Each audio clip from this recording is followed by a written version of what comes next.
really excited for this event. This honestly, there's a lot of moving parts here with 3 different companies, and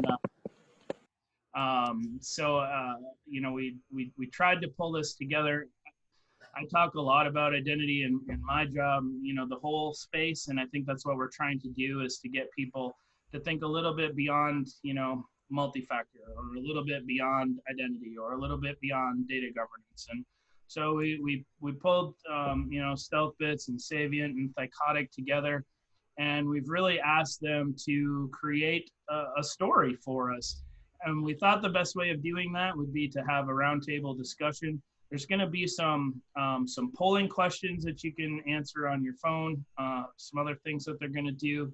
And I don't know, I think this is going to be pretty awesome, besides sipping down a nice quarantine beer, of actually having what should be a fascinating and very real, and certainly, given all of the things that are changing in the world around us right now, relevant conversation. So with that, Joe, am I turning things over to you? I think I'll turn things over to you. I'll let the 3 companies introduce themselves, or the panelists introduce themselves, and go from there. Okay, that sounds good.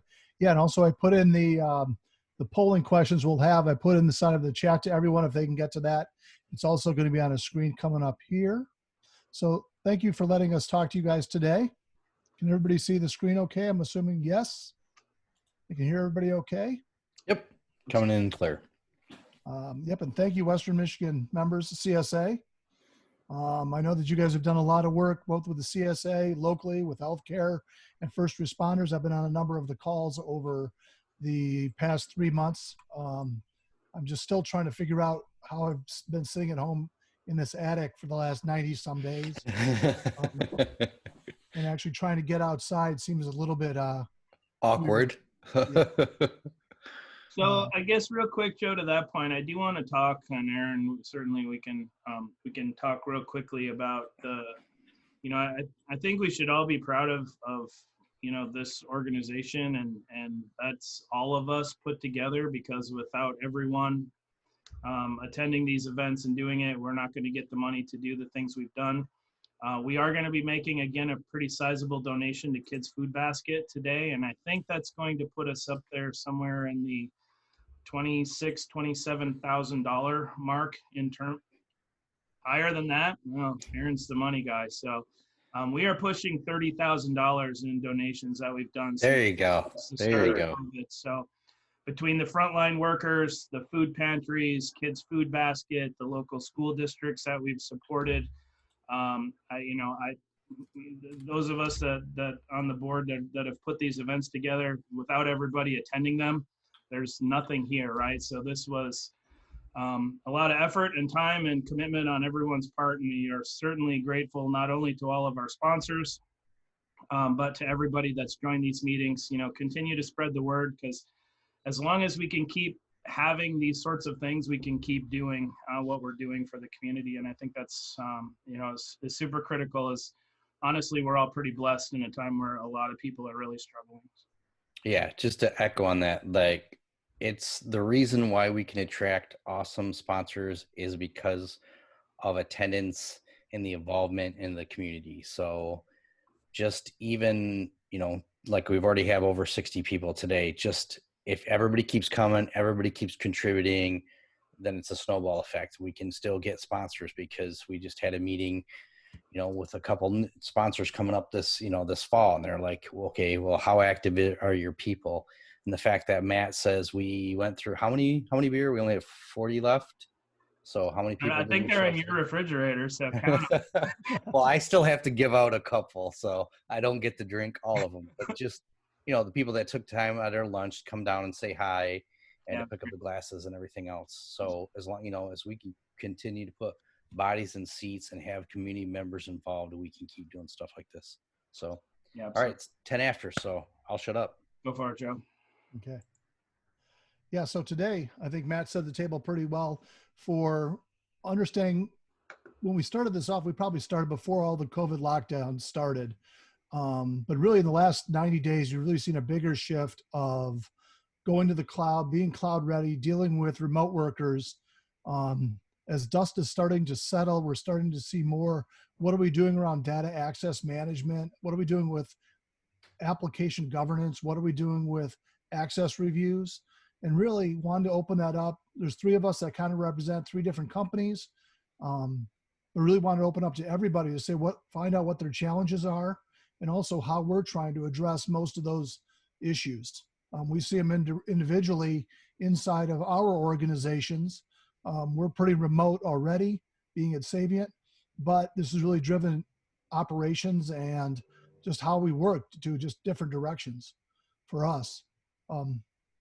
As we're going to start off with a simple poll question, but at the bottom of this screen, there is a pollev.com, Joe Rashke 198, or a text, my name 198 to 22333 for these different poll questions. And then I put that in the notes as well in the chat. If everybody has it, let us know. Now, when the questions come up, all you need to do is just text the letter to the answer that you want. So we tested it before and works pretty good. Right. And also, if you pull it up, I pulled it up on my iPhone. There's a couple multiple choices. If you pull it up on like a Chrome browser or on the iPhone at the URL, you can just click answers directly and it'll automatically advance. Okay. Yeah, so my first one, even before we get to the different introductions, just want a simple, like the softball question, who's got a cloud initiative in place?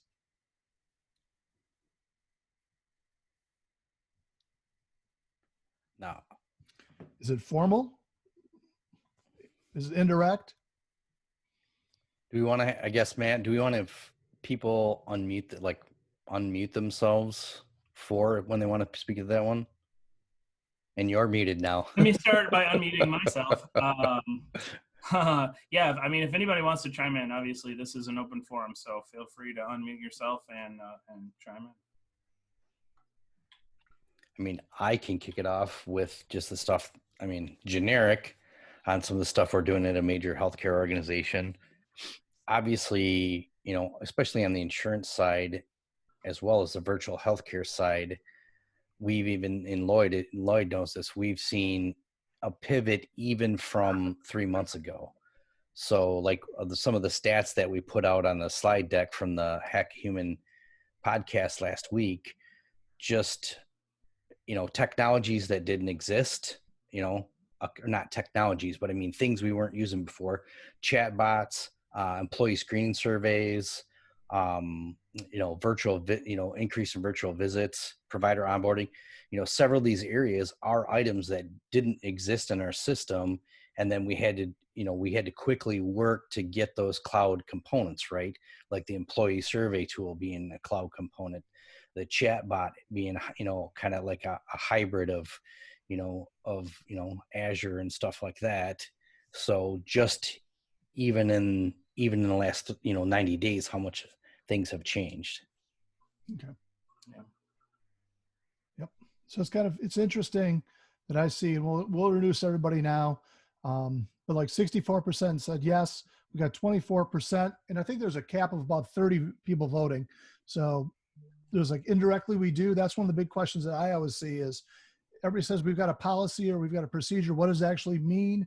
Or we're cloud first. What does it mean? And there's still a lot of gray area for what it actually means. Now, Jared brought up a good point because this is a big debate even between like Lloyd and I and some of our peers about, is private cloud part of the cloud? Yes, unless it's an on-prem instance, right? But the funny thing about even private clouds that are on-prem, the whole purpose is to connect it back out.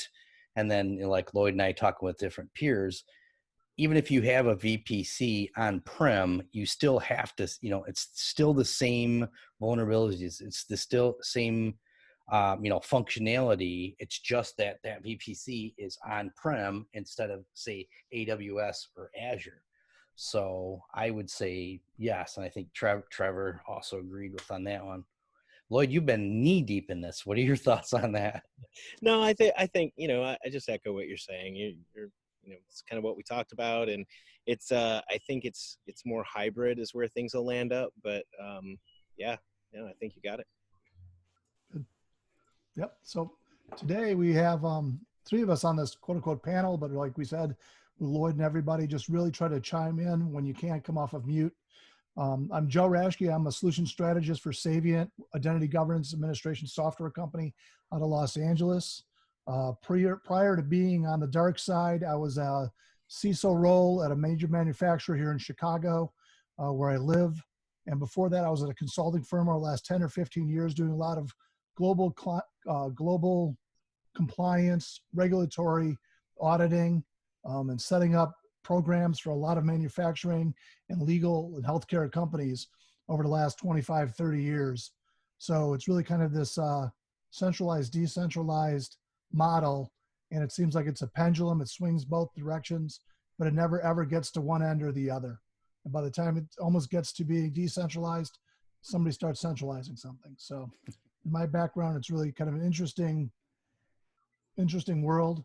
I'm really trying to get more feedback from everybody on what their challenges are. Patrick, you want to go? Certainly. Hello, everyone. My name is Patrick Ledgerd, and I'm a sales engineer over at Thycotic. I've been with Thycotic for coming up on 5 years now. Prior to working here, and I've not been a sales engineer the whole time I've been here. I've also worked in our development team and with our tech support team. But right now I work exclusively with sales as a sales engineer. And prior to this, I actually had experience with Thycotic's products at other companies. I worked in oil and gas. I was living in Houston, Texas, and working for a private equity firm that specialized in investing in midstream assets. So we built pipelines and other processing plants along pipelines. So I had a lot of what I did was dealing with the SCADA controls infrastructure, the underlying kind of switching and networking, and that has to be secure, and there's a lot of accounts. So I got a security background just on the kind of expertise of implementing hardware side. So, and I'll be answering any questions as we go through, and thank you everybody for joining, and I'll pass it off from here. Garrett, do you want to go? Sure. Good afternoon, everyone. Garrett Lansing, Field CTO at Stealthbits. I have been with Stealthbits for, I think it's coming up upon 9 months, so still relatively new in that organization. Before Stealthbits, I was at CyberArk for 10 years. Built CyberArk's security strategy and consulting organization from the ground up, was chief architect there for a little while, and also was in product management for DevOps technology and security. Prior to CyberArk, I was in security operations for a large Fortune 100 insurance company, leading Unix, Linux, system security, Windows eventually as well, system security, and forensics and incident response. So good background in security, I think, and happy to be on the call today to chat about identity and data. Okay. All the good stuff. Thank you. There's a lot of experience on that. So, all right. We'll have good questions for you. Okay, let's see here. Let's see if I can advance a slide. Yeah, so kind of the kickoff that we had talked about was to the vendors a little bit is like, what challenges do we see? Can any of this cloud migration or cybersecurity or now more remote computing and people really, you're not going to see people face to face as much from an IT perspective. How do we start addressing those challenges? How do we work together to solve these challenges? What are the pathways to utilize the vendor solutions? And is there a silver bullet? I think in our discussions before, we really talked about, I'll start with the last one. I don't think there is a silver bullet. And any time in my career where I've really seen that someone's talking about having a silver bullet, it might solve one problem, but it probably doesn't solve the actual problem you're looking to solve, whether it's identity or infrastructure, especially in cloud environments.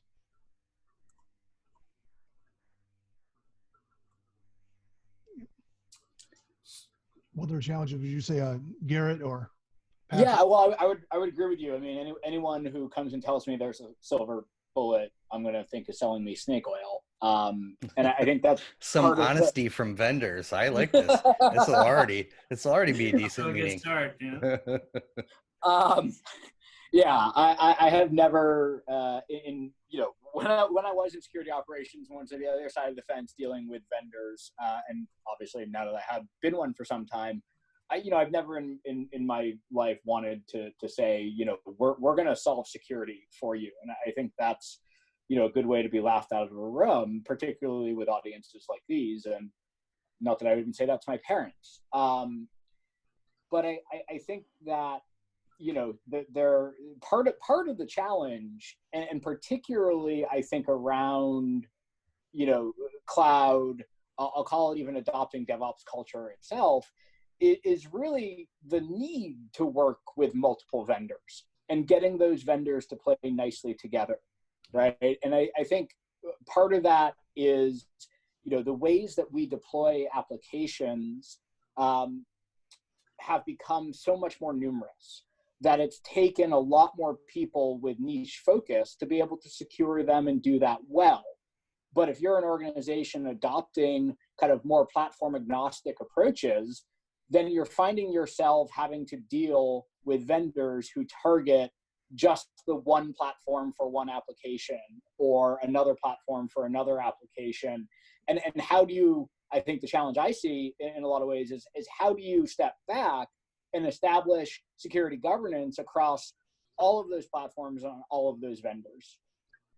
I can actually give you a particular business use case that we talked about last week is around as we're pushing more towards the virtual healthcare. And I've talked about recently about, the clinical devices or devices that were normally in a clinical setting that are being pushed out in the field for virtual healthcare. Now you have a situation to where you have data coming in through not normal channels, and now you may have your EMR that you need to get stuff to. You have the device sending stuff to its own cloud with the goal to bring it back in. Visibility comes into different points, right? Because you may have visibility within your network of what that data is doing. Now you have that sleep study device or something out in the field, sending it through the cloud, coming back in.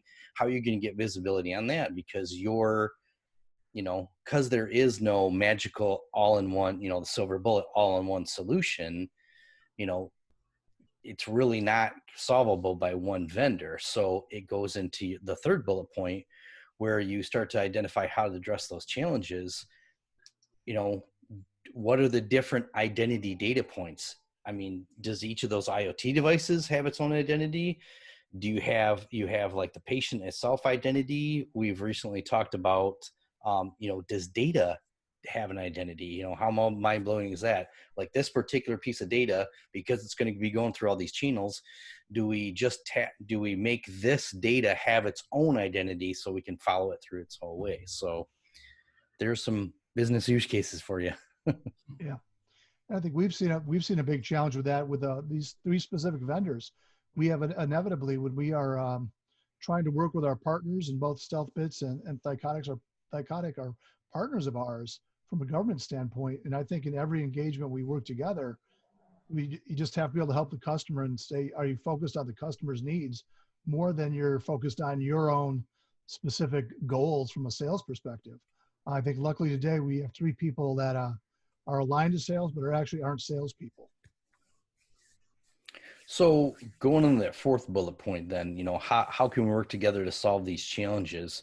We kind of talked in the Hack Human one, we talked about, do we come up with like open source or one security protocol that everybody uses? But how do we get multiple vendors to work together, knowing that they may be playing in each other's sandbox, but for the betterment of like healthcare security, we almost kind of need to, right? So if you three got together and created your own API, like, the importance of that, is that something to where, when like Chris Roberts and I were talking about that, is that pie in the sky, or is it something that you three needed naturally? It's just going to have to happen, right? Yeah, I think that's a natural direction for it. I think thinking about integrations in terms of turf wars or anything like that is the wrong way to think about it. I think from a customer perspective, it's about allowing flexibility for customers to implement security practices in a way that they're comfortable with, right? You can't, there's going to be no turnkey solution for any customer, any organization, right, in terms of security. And to expect to come to a vendor and say, I bought your product, now everything's solved, like, that's unrealistic. What software tools allow us to do is create automation and leverage expertise in certain segments and uncover issues, misconfigurations in your environment that can be improved upon. But you need to continually iterate, right? Nobody has a perfect security program, but there are people who do a better job of it than others. And the more automation you can introduce into your business practices, especially when security is involved, and whether it's, you know, accounts or creating access to new devices or new kind of cloud-enabled IT, like IoT devices, right? Thankfully, the S in IoT stands for security, so we're all set there.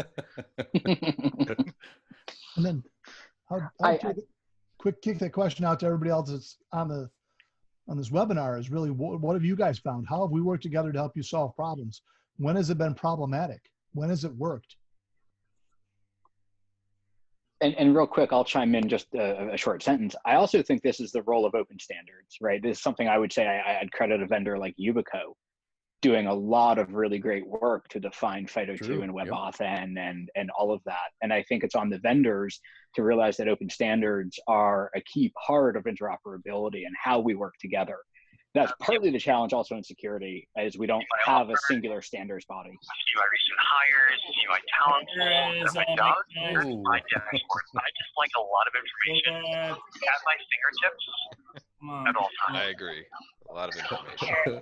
Yeah, you might have other users who want to see less. Do we see who it is? So I can go through, maybe see my open jobs and just my candidates, and maybe I just want to see my location. Can't tell who it is. And maybe that just Best part is it. Yeah, Chrissy Sutton. Okay.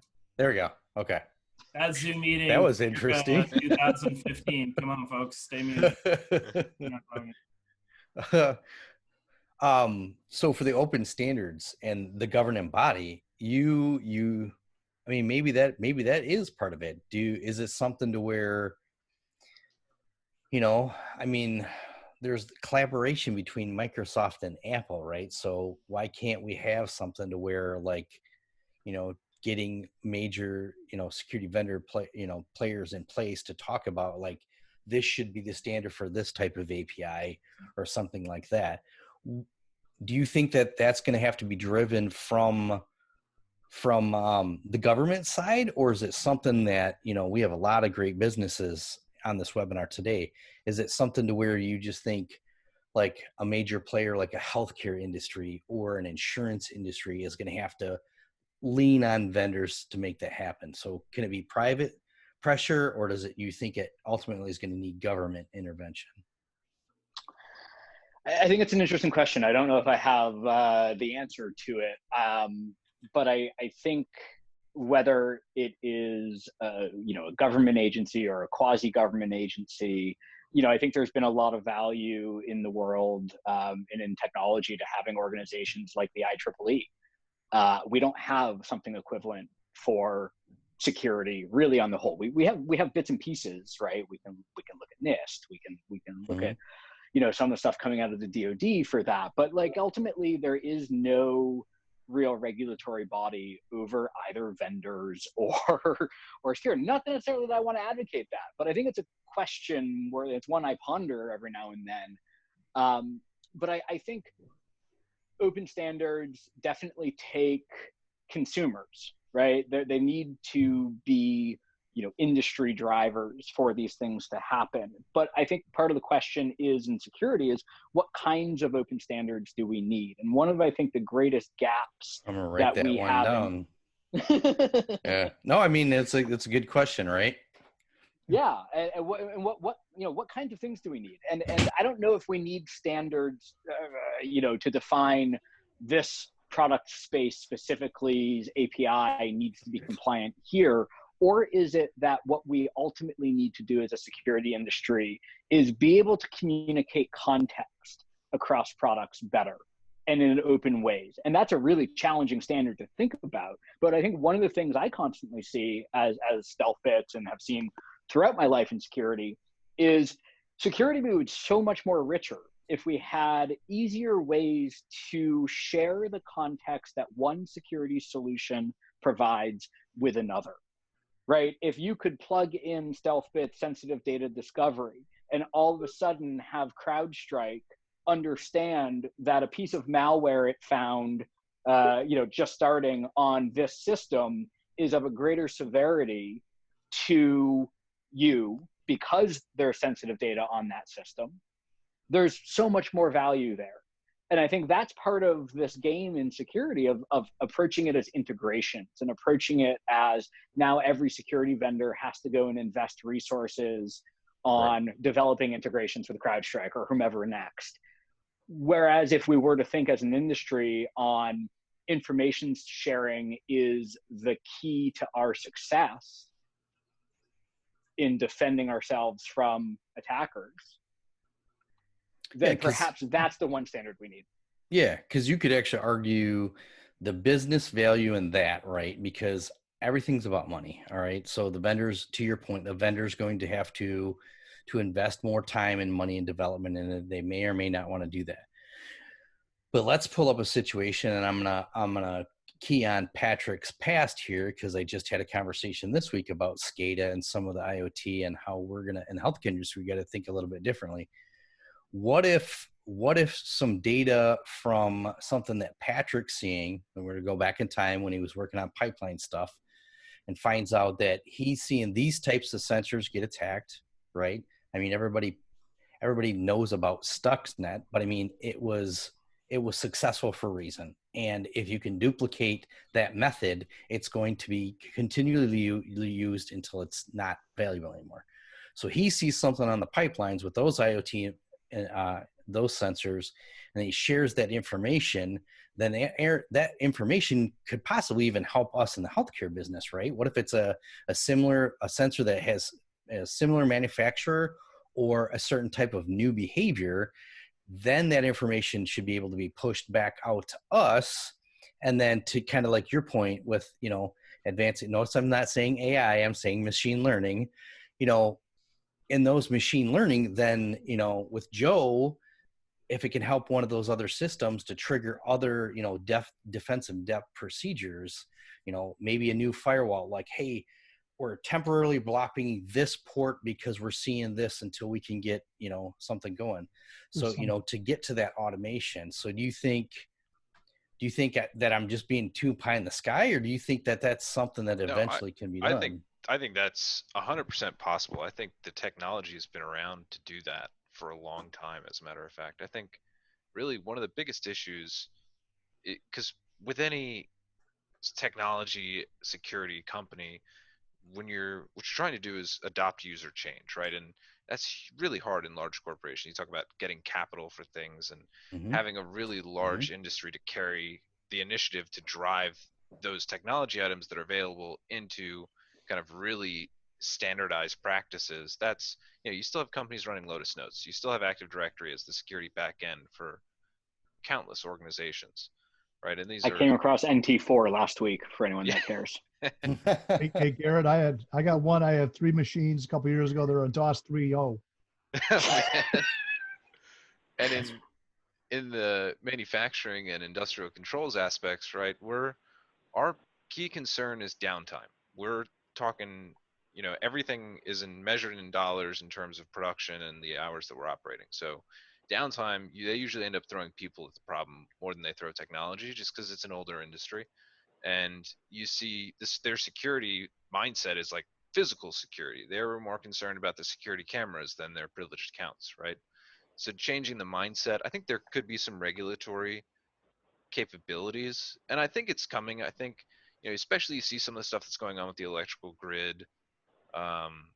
There's just been some stuff with different exploits where there's compromised equipment that's been identified as being compromised by other state actors, but haven't been activated effectively. So there's some like regulatory stuff that I think is going to be coming in the near term. Do you think that, I think that's where identity can come into a big play though, right? Is if we start looking at identity different, right? Because you have again, that device identity and then data identity, and these things working together to come back around, maybe that can drive extra change, right? Because you have an instance where, like on a pipeline, how many different, you have I'm paraphrasing, 10,000 sensors, right? But they're all the same type. And yes, they may have the same vulnerability, but they may be giving different types of, data information back out. So what are some of the challenges, you being an identity now and having that SCADA background to know that it's not necessarily a complex problem because, they're kind of dumb sensors, but just the sheer volume of the data that can be thrown at you. One other dimension of that I've seen in that regard is a shift in personnel who are actually administering these networks. You're following the right procedures, but you're seeing the people that are on the OT side, like Patrick talked about, keeping it up and running. It's not CIA. It's more of availability, integrity, and then confidentiality. Yep. You apply that to a Cisco-based network, the individuals who are used to allowing things to go down, they're managing it. All of a sudden, that identity component really escalates because you're flattening the network, but you're also taking out firewalls and you're air gapping. You're taking where there are air gaps between the SCADA systems and your regular network out of operational efficiencies. But I have one network administrator look at it all, where for years you never had those issues. Yeah, your problems that you see in the OT networks are very similar to what you see in any corporate network, right? It's things like shared passwords and driving things like convenience, especially when you're dealing with an organization that's more willing to throw people at problems, right, than kind of re-engineer the issue. Yeah, true. They're just gonna, all right, this went down. All right, we're just gonna, hire this guy and he's gonna go out there and reset that modem every week. Like it's right. That's cheaper than, for whatever reason, burying fiber with the pipeline when they dug it, right? So, when you start approaching problems from that perspective, you end up with, oh, well, I have to go to these 10 huts in my drive and I can't remember 10 passwords, so same password for everything. Like, or, hopefully not that bad, but you end up driving there's been plenty of that security compromise in the name of convenience, because especially if things are constantly broken and you're just firefighting all the time. Or in the sake of here in Michigan with the Enbridge oil pipeline out of the Mackinac Bridge. So you couldn't really go dive down like you said, every half an hour and reset some of those sensors. So good point. And I think the question on machine identity and data identity and thinking about the identity of the future is a great one. I'm a believer in machine identity as a foundation for security. I don't know how to make that happen. I mean, to me, it's a broad. Sorry, go ahead. I was gonna say it's adopting modern technology, right? If we were using IPv6, that includes a MAC address, right? You can do things with modern technology and adopting capabilities that you can do to derive identity and track a lot of things traffic-wise. It's just a matter of kind of setting it up and adopting that. And yeah, I think it goes beyond just the identifier, right? Ultimately, what we're also looking to start to do is use those identities to assert some level of trust to something else, right? And I think, obviously then we start to enter the realm of, okay, well, we need cryptography to do that. Okay, how do we establish and secure all of these keys and all of the process and life cycle that goes around that? And I think that's where we, as machine identity, vendors or not machine identity vendors, excuse me, and the machine identity conversation gets stuck. And it's going to take, I think, the hardware vendors to step on board. It's going to take Microsoft and Apple and Google as, you know, the third tier OS vendor to get on board. And ultimately that this authentication by design needs to make it into, you know, everything we do with computers. And I think that's part of, we're still, you know, paying the debt of having all of the core protocols that we build technology on be built without thinking they were going to be used in a war zone. Correct. And I don't ultimately, that's the nut of, I think, where we exist today. And I think that, you know, what we're trying to do is start to bolt on top of that. But I think that getting those people on board to being able to establish, you know, that firm device trust should be something that we regulate, right? I don't know how to do that other than to say every single piece of technology needs to be able to uniquely identify itself. Yep. Yeah. I just had an interesting debate. Well, not just had. COVID has got my whole timeline, but I actually do see him on the phone call. Our identity architect. We got in a colorful debate on, you know, like data governance, because, you know, he's like, you know, Gartner says like do this, this, and this. And I'm like, yeah, but as an analyst, I need that metadata, right?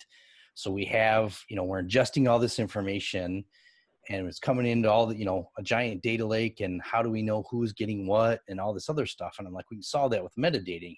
He's like, well, there are certain times where we're able to add metadata as something's getting ingested, but there are other times we can't. What do you do in those? You know, so it was literally this catch-22 where we're kind of going round and around, where he's not wrong and I'm not wrong, but to your point, it's still a problem. You know, metadata it's key. So, hi, Aaron. This is Jeremy. There you go. Yeah, I am on the call. Just to add a little flavor to that, because from my perspective, we're really talking about how data transforms, right? When it goes from structured to unstructured, it's almost like it takes on a new identity. So tracking that data as it transforms, I think, is an interesting problem. Any thoughts on that?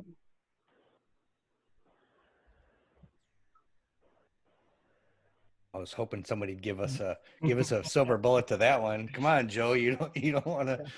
But yeah, at that point, I mean, at a certain point, I would agree with you, because all of a sudden you've got, I'll kick it over to Garrett as well. Just you don't have one copy of the data anymore. Even to Aaron's point of going through, how many copies of this data do we have? Once it's unstructured, how many times have we exported it? Are there 17 different copies? How do we really start, whether it's on-prem or the cloud, how do we really get those together? How do you really see that clear visibility?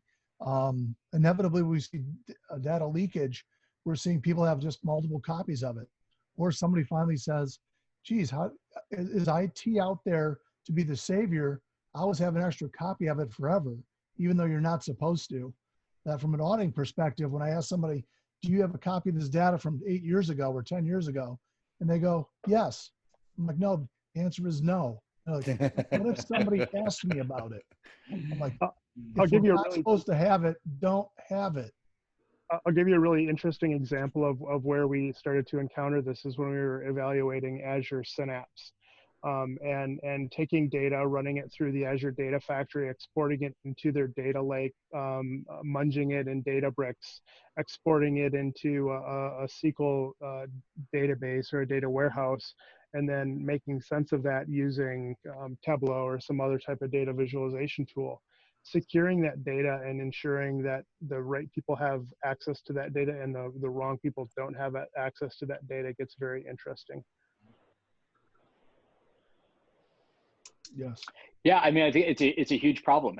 Every time we kind of transact data today, we generally lose all the context about that data, right? It enters one system with one set of access controls to another system with another set of access controls. It may change form, right? Going to your point, from structured to unstructured, or the other direction is just as impactful. Yeah, I think the idea, of the data identity at that point is probably the conceptual direction towards solving that, right? So as that data transforms, even from its original structure to some intermediary form. It's almost like generation analysis, right? What parts of it went where, what was it used for, who has access to those parts. What we really have to start to do is start to look, I hate to say it, it's almost like, genetic analysis in a way of being able to look at it, just to throw another buzzword in there.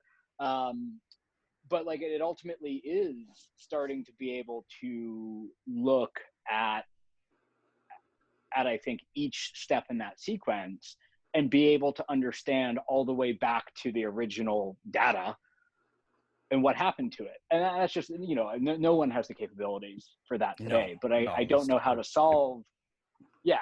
I think the idea of identity is a really interesting way to start to frame it, right? I take data A and, 20 million rows go here, 20 million rows go there. Well, do those 20 million rows have a new identity from its original? Yes, most likely. But being able to understand from whence it originated is also a super important part of its identity. Right. And so I think it's an interesting direction for it. I think technically, it probably also gets down to starting to think about, even down to the processor instruction level of maintaining this metadata about what it's doing, right? Well, yeah, I think, if you look at what went on with kind of the BIOS packages and stuff, like the hardware level security is, to me, a huge concern, especially with all the bring your own device campaigns, all the stuff on Amazon that's coming with, who knows what kind of firmware, who knows what kind of, you buy something off Amazon, where was it made, what is it phone home to, oh, that's an update, or is that, something else. So those types of devices definitely, they don't keep me up at night so much, but they're a concern. Also, whoever has 50 plus SaaS products, you should probably be speaking on the panel. So here's my question on this. That'd be me. This is kind of a trick question, because when you say you've got under 10, how many other supporting products are ancillary towards your SaaS product? Do you have extra plugins? If you've got Workday, do you have an extra software as a SaaS product that is starting to bridge to Excel? That every SaaS product by themselves usually isn't all inclusive. But all of a sudden other analytic tools are plugged in on the side of it. So at what point we would see that there's most organizations over 1,000 to 2,000 people have 40 core applications, 40 supporting applications, and another quote unquote 400 websites that they use to get their job done.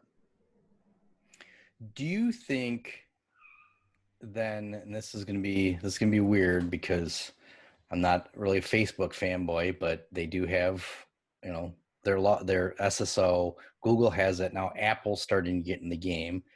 I can't believe to say this, but I'm probably more trusting of Apple than Facebook.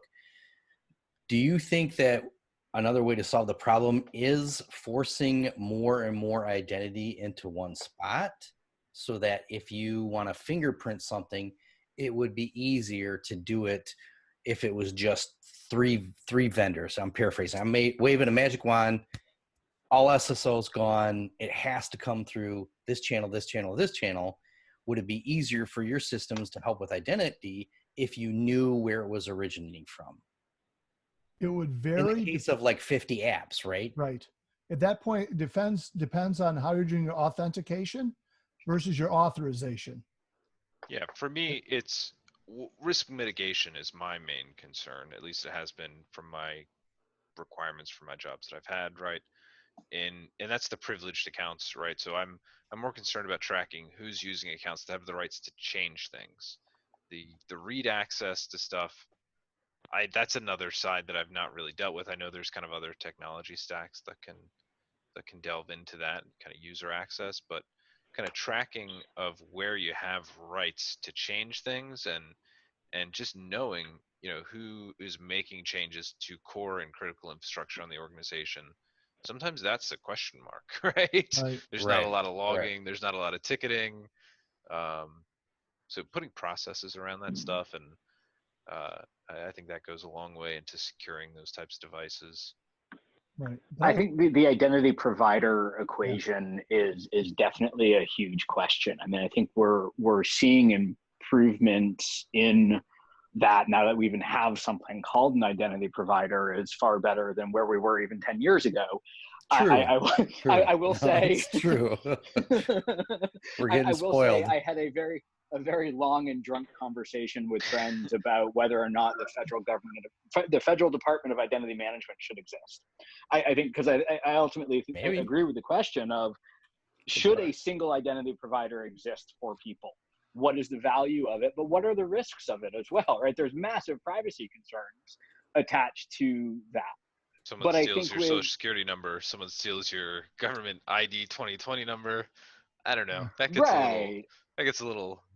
It gets a little scary. Yeah. And then how do we get people down into strong authentication to that service, right? So it's like we still don't really ultimately solve the problems that I think makes consumer identity so tough. It's getting your parents to use a YubiKey is probably not going to happen. I tried last year with mine, and yeah. So I ultimately think, like, from a broader human identity question, I'm not sure that a single identity provider ultimately is what we need, right? Who is federating identity to me? I need to know that, and I need to know that I trust them. But I actually feel like we do a reasonable job about that now. I don't mind the idea of there being multiple identity providers. I personally would love to, have more federation in my personal life rather than have, 300 credentials and one password. But I don't know who owns that. I don't necessarily think there is a market where consumers who aren't security professionals are willing to pay for that. Right. And so who else would do it? Well, how do we pay for things that are common good? Tax dollars. But do I really want the government to own my online identity? Not really. And so that's where I'm stuck. Right. I mean, I think it's coming in many forms. For me, the identity piece is ancillary to me. For me, it's strong authentication, it's encryption, and it's auditability on accounts with elevated rights, and separating elevated rights accounts from interactive user accounts. Tracking what interactive users do, to me, is a little Orwellian and unnecessary. And I think SAML drives convenience into a lot of operations, and integrating that into things like SCIM can drive kind of the extensibility and drive automation for the IT orchestration side into giving users access into all the different ancillary applications and systems they might need. There's the added benefit of kind of being able to track their movement through that.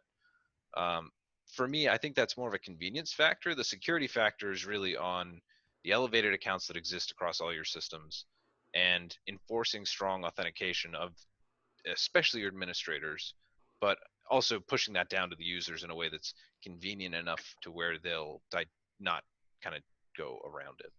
Right.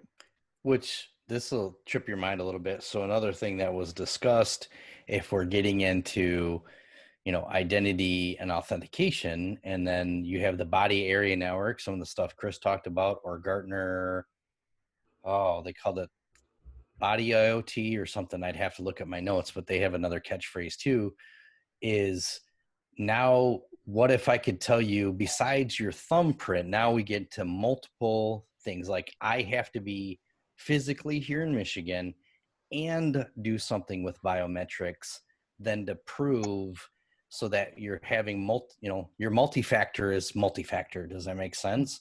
So because then it solves your problem with authentication. And it's stuff what Garrett talks about. I don't care if there's 10 different, identity vendors. It goes to your point, Patrick. We're solving the authentication problem. So, yeah. Yeah, and I support Apple adopting WebAuthn and allowing Face ID to, to be able to participate in that protocol is a huge step in that direction of bringing strong authentication and federated identity, federated authentication, whatever we want to call it, to the masses, right? So those things I think are good, and I think that point is right on. Yeah, just in the short term, I think both Microsoft and Apple have done some incredible things in terms of adopting more modern identity frameworks. And I mean, I think I would have not expected obviously anything from the last year, but a lot of what Apple's done is just moving everything over to the mobile kind of processor set and kind of adopting a more closed source ecosystem, and then Windows kind of adopting Linux core kernel into its operating system. It's like if someone would have told me this 10 years ago, 10 years ago, you'd have thought they were on Yeah. crack. Let's see. You know, and I'm sorry, go ahead. so Scott Hearn brings up a good point about like the blockchain is, you know, when can we get a convergence of all these different things? Because obviously blockchain does have its value with certain things. As we increase use of biometrics, I mean, Biometrics are. what was that? I didn't realize I unmuted myself. I apologize. Biometrics, I think, are a little bit. They're hard to establish identity for a lot of organizations when you can really just use, the multiple points of identity, right? And that's one of the things that blockchain can be used to address. I'm not an evangelist. I've just heard some compelling arguments. But I mean, at a certain point, biometrics become detached from the idea that you could provide, something something you are, and something you carry, and provide the same type of identity. And like I said, I apologize for interrupting.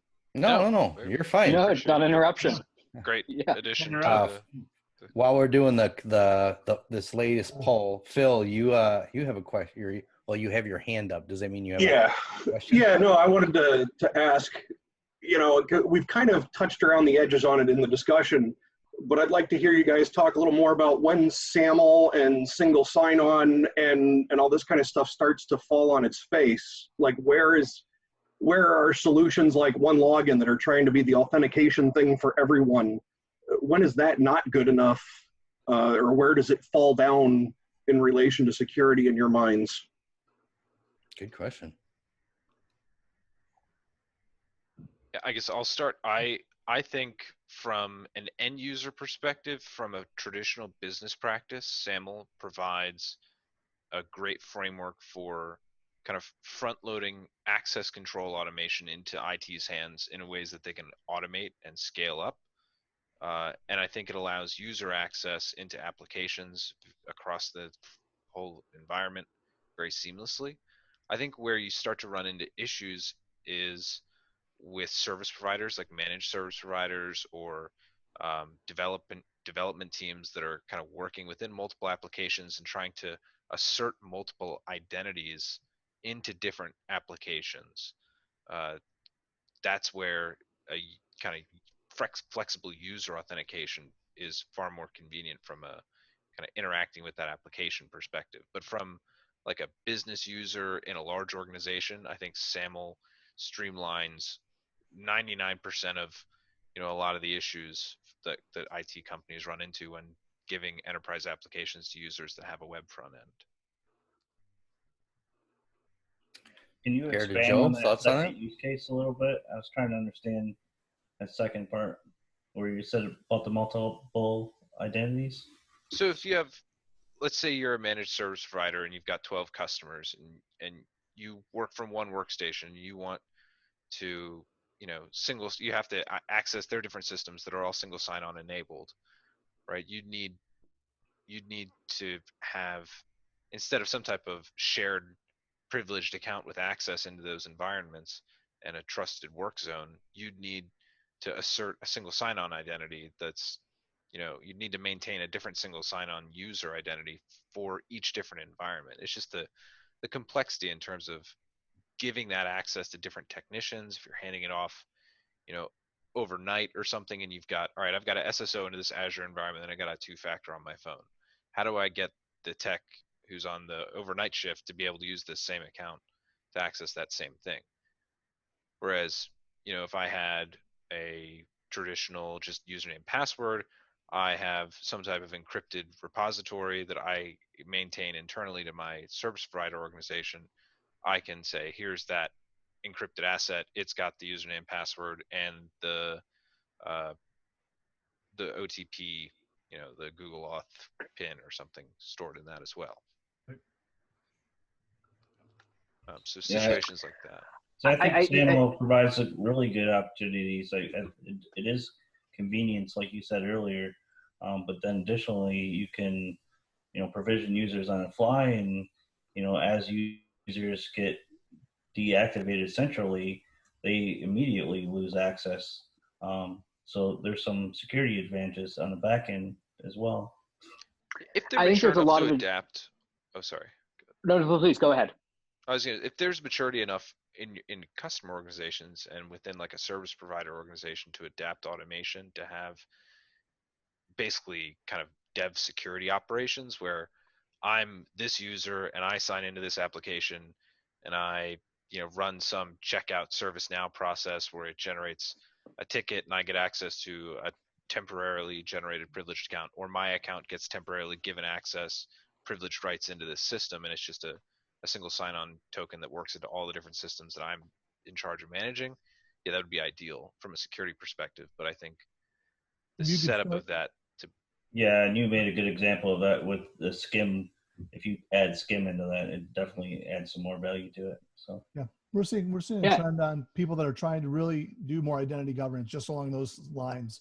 If you take this beyond corp approach, if you've got a single ID, but then you start requesting access that's elevated, and you've got some authorization based on that you're able to keep that straight, so you know when to start generating those keys and making more temporal access as opposed to always having standing privileges.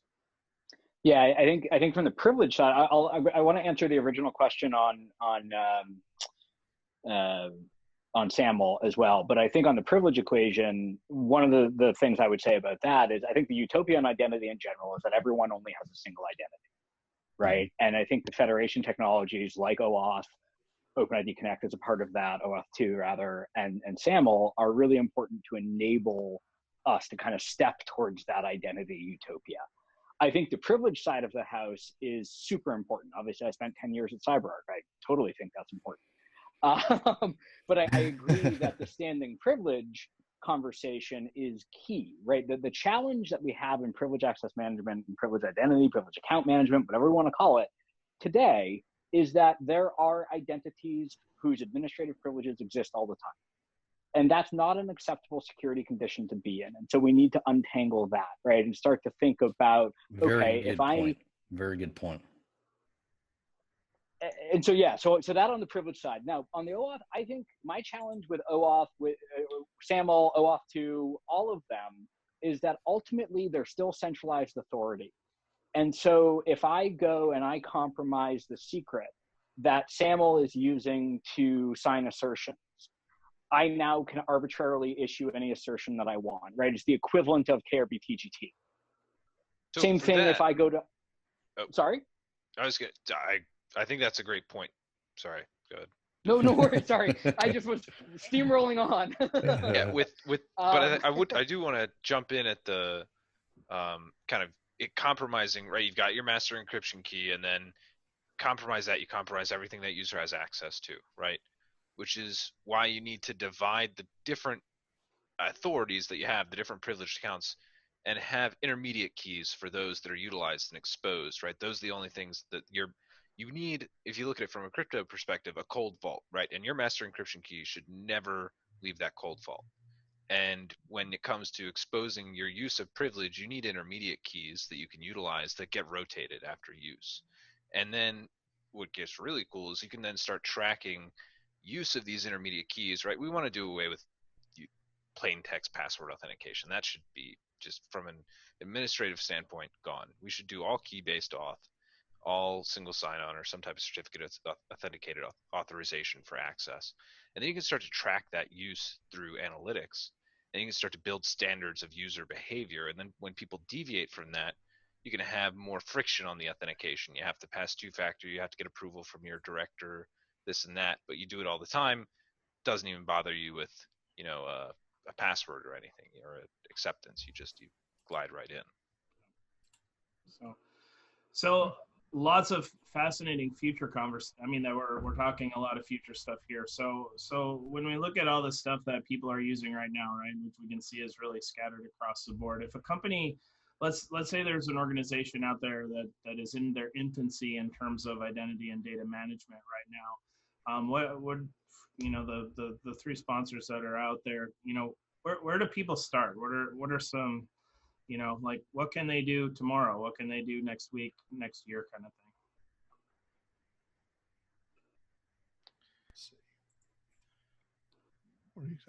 Here we go.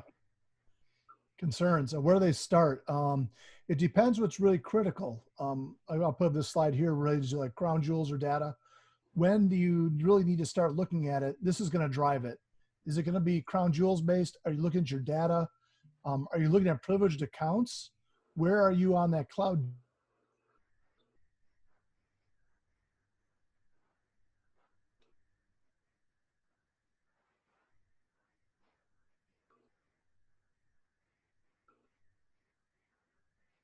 Is it audit coming at you? How do you get to know where your gaps are? And if you're cloud first, what does that actually mean? What areas do we start seeing your biggest concern? At that point, you have to pick out low-hanging fruit.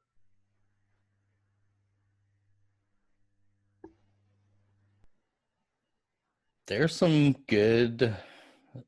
interesting percentages there. I gotta say, I'm surprised that compliance is that low. I thought it would be up there higher, especially, obviously everybody knows that July 1st is coming soon and CCPA kicks in. And I guess, does anyone know when the SHIELD Act, when that one's, is that 2020 or is that 2021?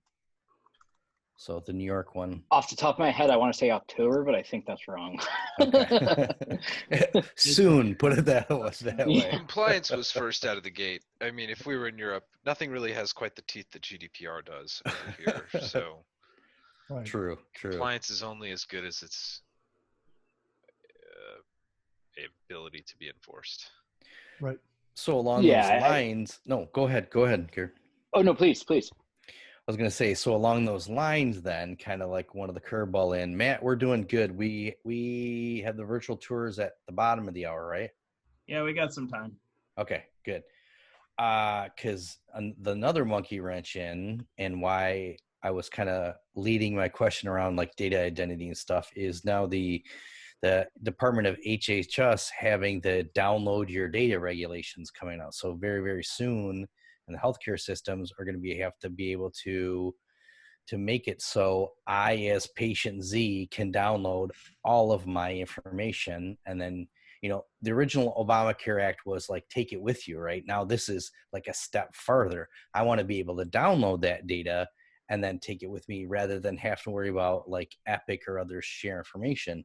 I know that Epic was a lot of like, you know, lobbied against this, right? Because it's opening up proprietary stuff.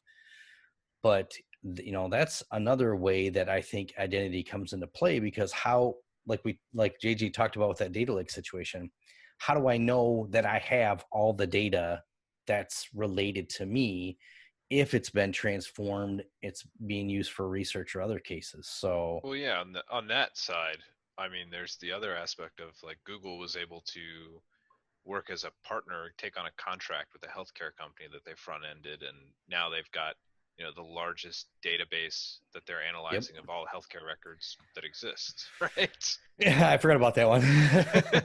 Now I'm going to not sleep tonight. Thank you very much, Patrick. Just don't buy McDonald's with your credit card.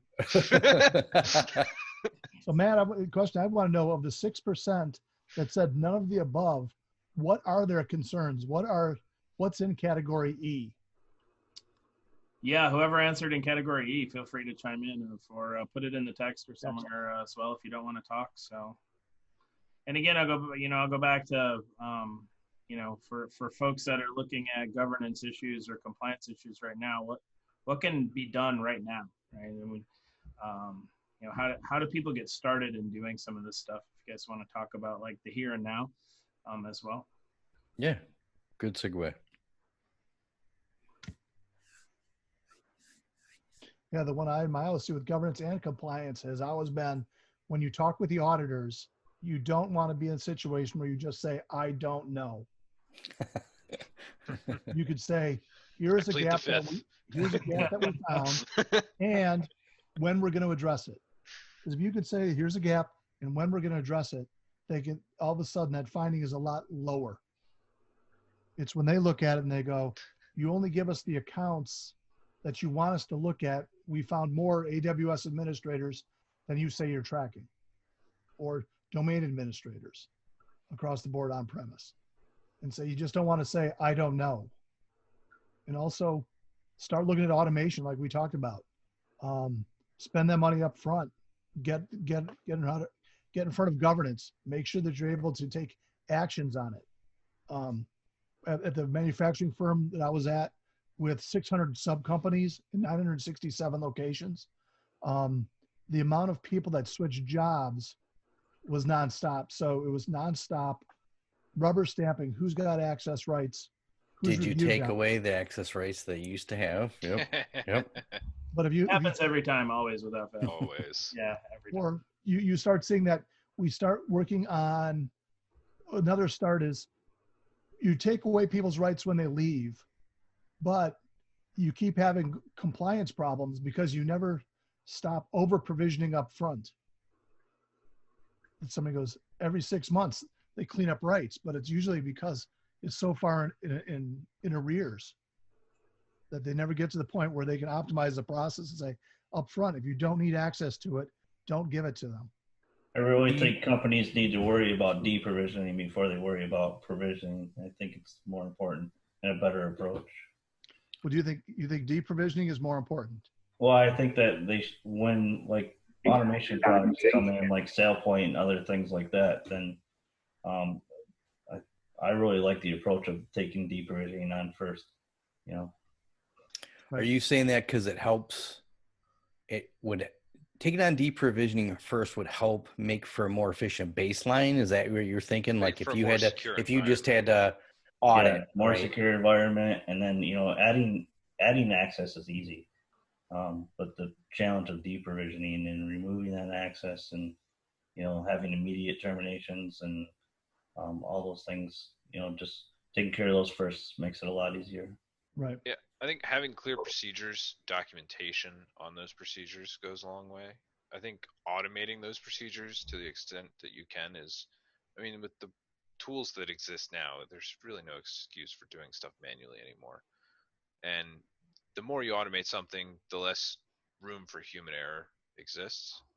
Obviously, there's a little bit of framework around what are you going to custom code, when are you going to go out and buy, but there's a lot of options out there. So just continue to do it manually and fight the cleanup battle is, Yeah, that continuously happens though. If you don't have the resources to go out and get more automation tools for deprovisioning and provisioning for joiners, movers, and leavers, then all of a sudden you just keep propagating the same problems.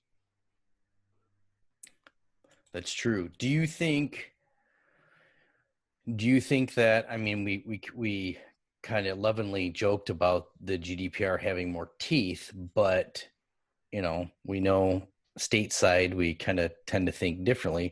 Do you think that going to have to be one of those driving factors is companies to get their hands slapped because of stuff like this before they understand, to your point, spend some money up front, do like Dan says, maybe use deprovisioning as to help get that baseline? But do you think is what's going to have to happen to make that kind of change? I would think fear drives a lot of it. So I would say yes. Okay. That all of a sudden you can be proactive, but until something bad happens, like when we had fighting for DR budget or business continuity budget, until you had the fire, until you had the flood, you had a hard business case. Once you had the fire or flood, then you were able to fix your data center, or you're able to move stuff to the cloud. Now we're seeing that with COVID. Everyone's working remotely. We don't have people on site to support the on-premise solutions. How do we move to the cloud more and quicker? Yeah, I think the fire point is exactly right. And I think still today, actually, I was reading a post. I want to forget the gentleman's name, but he wrote a post on me, not Petya, and Maersk, and ultimately his argument was, I think he had a line in it about how, well, why haven't I talked anything about the cloud yet? And his answer was, because it's not where the fires are, right? The fires are still on-prem, the fires are still Active Directory. And I think as we start to think about how we prioritize, right, one, we're perhaps missing this amazing opportunity to start greenfield in the cloud, right? Most transitions, not all, obviously, but some, give us an opportunity to start fresh in that new space, right? So begin with governance. Yeah, bringing along the debt of legacy infrastructure is just, it's the worst. Yeah, yeah. But I think when you're talking about a lot of manufacturing companies, right, that maybe have had these systems running in place making product X for 20 years, that's hard to not bring some of that debt with you. Right. I mean, that's Certainly. what, on this next slide, I threw up a little poll on keeping the lights on. How much time do people spend with that legacy debt? A lot. How do you get people to speak, make change? A lot of my career has been, how do you talk to people to make these changes to the processes? Inevitably, somebody says, this is how we onboard people. This is how we offboard people.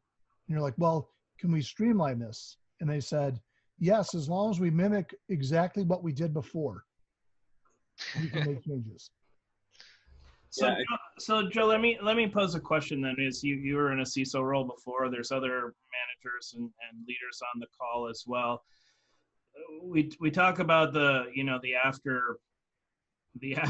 after event money spend, but when someone would come to you, let's say someone is looking at one of the 3 vendor products that are on the thing today, and they want to go in and actually talk to their management before the event happens that takes everything down. What sort of conversations were effective to you in your role, Joe, when you were CISO, and anyone else that's in a leadership position that's on the call, feel free to chime in as well. Like, how do we not have it take a disaster in order to make some of this stuff happen? Kind of building your business case from what is the business initiative and how does that actually work for you?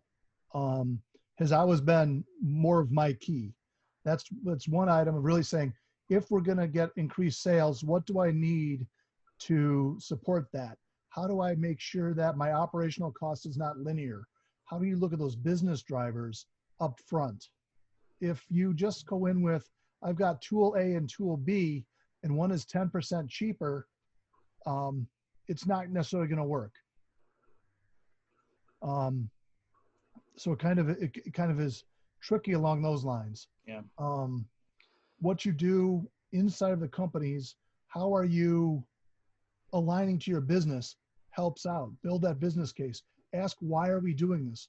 What does this provide? How does this help the CIO from a CISO perspective? How does it help them do their job better? Secondarily, one that I always forget is, what are our competitors doing? Is to make sure that you understand what other initiatives the competitors are taking that are going to be challenging for your CISO or your CIO. It's like somebody's going to go, why do we need to spend more money on endpoint protection? Why do we need to spend more money on any specific technology? Like, oh, our competitors do this. You'd be surprised how much traction that argument gets. Okay. Fair point. Yeah. Fair point. Anyone else that's in a leadership role out there that has anything to add? I think that was great stuff. I think as practitioners, we do need to change that. We do have to learn the language of the business, and we do need to be able to. I'm seeing some people in here in the chat saying that the business doesn't care sometimes, because honestly that's probably true, because they're making widgets or they're providing service X or whatever it is that they're doing, and security is not necessarily a part of that. I do think it's important for security people to get involved in the business side of things, to understand what their organization is actually doing and how to take those security conversations from, either being a no or being an expense to hey, here's how we're going to help facilitate our organization moving to the next place. Oh, and by the way, protect you from all of these, fines and other things that could happen. And Matt, like one thing, like my organization, we're literally in the middle of an identity revamp of our organization right now. Like we just got Okta, we're just getting Saviynt type thing. Like literally ripping and replacing. We have 60 single sign-on apps and everything. We've always been strong in identity space. That we aren't happy with it. And we're in education, and you can imagine right now how budgets are really crazy right now when you talk about K-12 education and what you're going to do. But when we talk to the business, we're not saying, oh, we're trying to make it more secure and make IT's life better. What we're talking about is how do we get a Chromebook in a student's hand faster? How do we make that account work? When we're saying that it's not just security. Like, at the end of the day, security teams can empower the business. You don't have to be always holding the business back. That's right. But it's the message that you're telling the business. So yeah, we can improve our security posture dramatically and our identity posture dramatically. But what we're telling the business, what we're telling our board is, here's all the benefits that are going to come to our end users, to our teams, that's going to make us a stronger business at the end of the day. Yeah, I think that's a great point about kind of you need the carrot and the stick, right? The enforcement mechanisms are pretty soft in security on companies. I mean, SOX does a little bit, but I think, especially in working with the education side, I've been pretty impressed with what education has done in security. I personally have a couple of large colleges in Ohio that I work with a lot on SAML initiatives and as our product secret server. But when it comes to kind of pitching internally different tools, right? I mean, our companies can provide you capabilities of how to sell what you're trying to do, right? I mean, you're going to have to sell any initiative when you're internally. If you want to make change, if you want to spend money, you want to get a budget, you've got to have a little bit of salesman in you to do a little bit of, whether it's, hey, we want to use SAML because we have 300 people trying to log into this website. None of them can remember their password. We spend hours doing it. SAML's going to fix all that.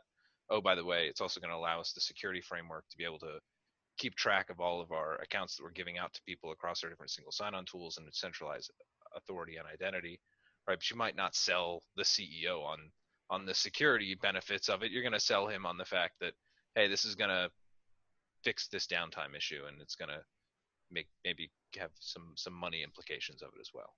Get that iPad in the kids' hands faster. I mean, that's a great. I think there are ways of having these conversations with your organization that you will get the benefit of added security by making it easier for your company to do what it does, whether that's educate kids or provide healthcare or build rocket ships, right?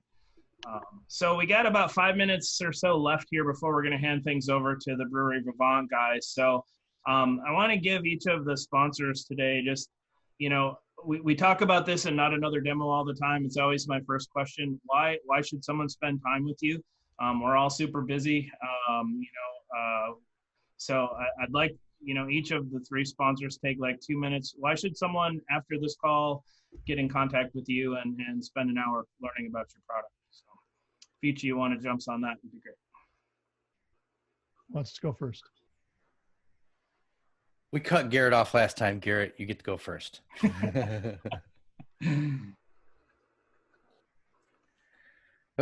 he might have dropped. Did we lose Garrett? Joe, why don't you take it, and then Patrick, and we'll see if we can get Garrett back. I would say why you want to work with Saviynt. We're market leader in identity governance administration. We play nice with most of our vendors, if not all of our vendors. Thycotic, Stealthbits are part of them. Microsoft, we work with AWS, we work with GCP. Really from that governance, compliance, and regulatory compliance drivers, we're going to be able to give you that type of automation and risk insights for who should have access to the data, how do they get that access, how do you quickly remove it, and how do you really increase your user satisfaction with getting access faster on a consistent basis. And you're going to be able to handle all the different compliance controls and reporting needs across multiple vendors at a fine grain level and at a coarse grain level. Keep it simple. Very nice. That was pretty good. Patrick? Awesome. Yeah. So Thycotic is a security platform that it grows with your business, right? So when it comes to storing privileged accounts, which is really where I would start when you look at our product suite as our PAM tool, Secret Server, we provide kind of industry-leading capabilities in providing privileged access as well as managing those privileged accounts. And then when it comes to reporting and data acquisition, whether it's recording what you're using accounts for, or whether it's kind of assessing the different privileges, because hopefully you're not just kind of domain admin for everything, right? We want to start to create more delegated permissions across our organizations and make them a little bit more kind of just in time if we have the ability, right? So we have a number of tool sets that provide both the management and access control of privileged accounts, as well as granting elevation for users so that we don't actually sometimes need privileged accounts for most of our use cases. When it comes to having access to when I need elevated rights, right? It's running an update or it's installing an application, right? It's simple things that we can do without giving someone an elevated account. We can automate and streamline a lot of your IT operations, but also we provide a great tool set in terms of frameworks and just general technology capabilities in standards, right? Everything we build is on standards, and we try and open up the information floodgates as much as we can. We provide our whole UI inside a REST API framework. We post a lot of stuff on GitHub in terms of the underpinnings of a lot of our integrations. We try and be very flexible with other software vendors in terms of building integrations if they don't already exist.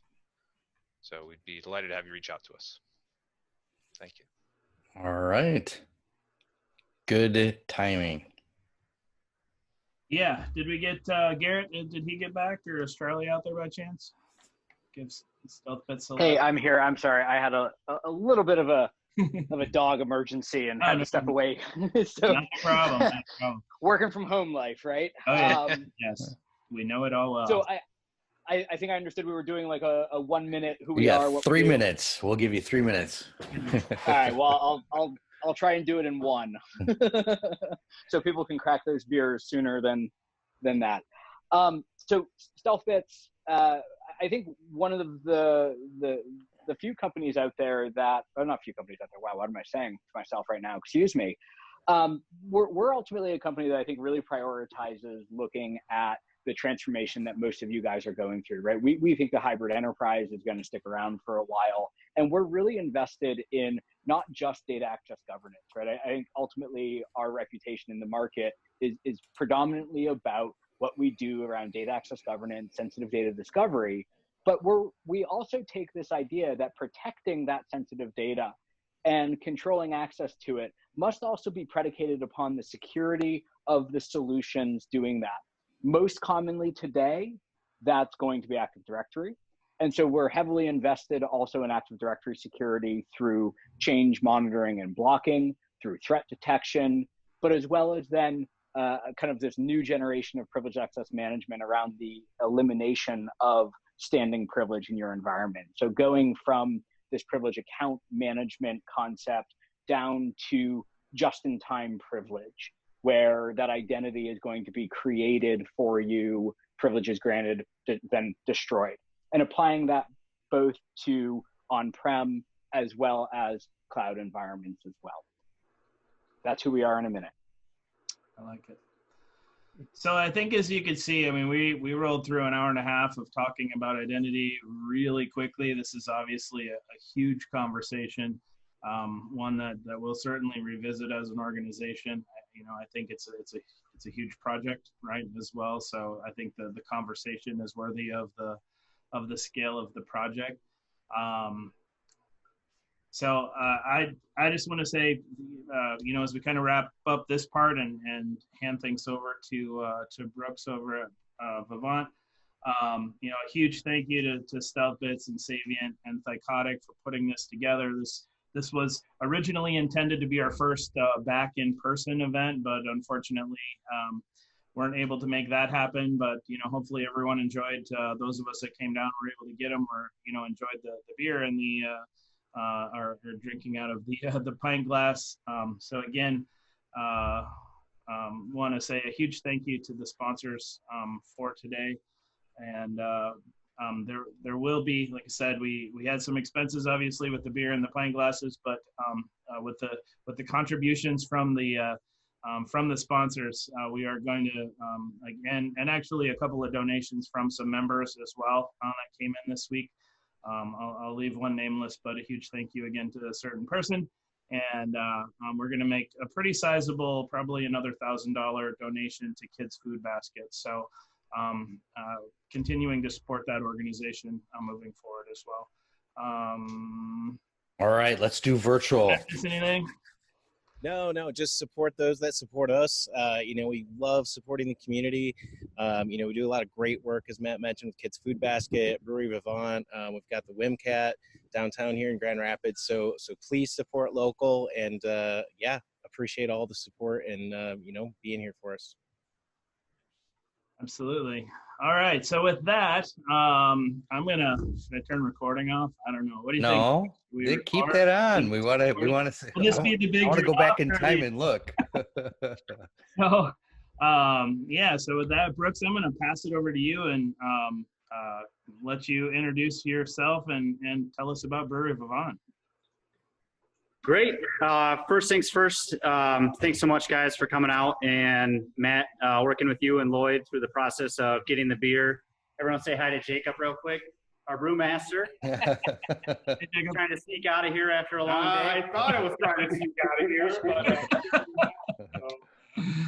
But, cool. Well, again, I just want to say thanks so much for the opportunity to work with you guys. I always think it's great when like-minded organizations can come together, and work towards the same goals and support each other in that endeavor.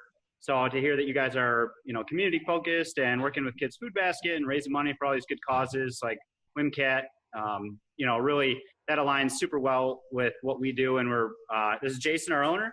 So you guys getting, now we're just fucking with you. It's supposed to be fun.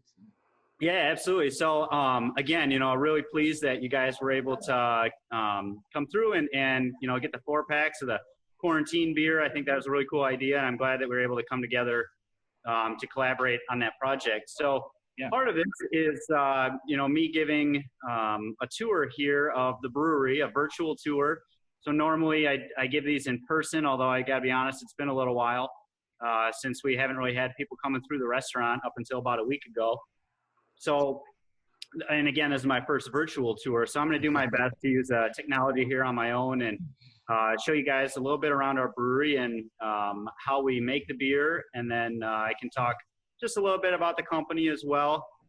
And then if you guys have any questions, just keep throwing them up on that chat box, and I'll try to answer them as we go along. And I'll leave just a few minutes at the end of my tour to answer any questions that you do have. And then I'm going to turn it over to Ward, who's our sort of experienced warden. He has a hand in just about every aspect of the business, but he's over at our second location, which is located on Lake Eastbrook in 29th Street.